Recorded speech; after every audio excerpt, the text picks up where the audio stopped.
You know, we speak about Rosh Hashanah as the beginning of the Yamim Noraim, the days of awe. What is awe? We feel awe sometimes when we're in the presence of something like the Grand Canyon, or when you sit on a grassy knoll looking up at the stars at night. But why do you feel awe? Is it just because you feel like you are small and this is big? I don't think so. So you'd say, okay, fine, so I'm small, that's big. The reason why you feel awe when you have those experiences is because you begin to get a sense that there might just be a larger story here. And if there is, I have to figure out how I fit. I want to be a part of that larger story. Sure, if you want, you don't have to. You can continue telling your own story. Be my guest, but at what price? For those of you who read Harry Potter, right? Remember that moment when Harry is at platform 9 3/4 and he's trying to figure out where that train to Hogwarts is. So he's asking around, and he asks somebody, and a guy by the name of Joe, and Joe doesn't know. He says, I have no idea, I've never seen platform 9 3/4 before.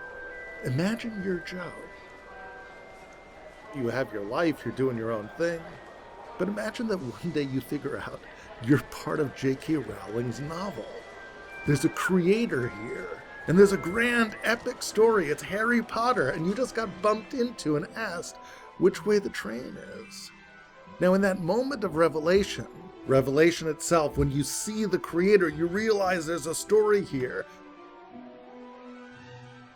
What do you want most deeply?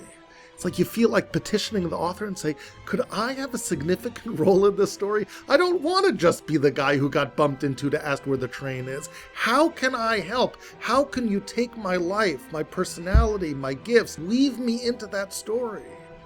When we stand before God on Rosh Hashanah, are we doing something like that too? Hi, I'm Rabbi David Foreman. That's a little clip from our new series on the Days of Awe, the High Holidays. It explores the relationship between awe and storytelling.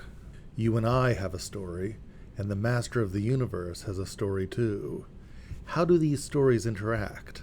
In the end, I think we'll find that awe is not quite as scary a concept as we might think. It's actually full, I believe, of surprise and delight.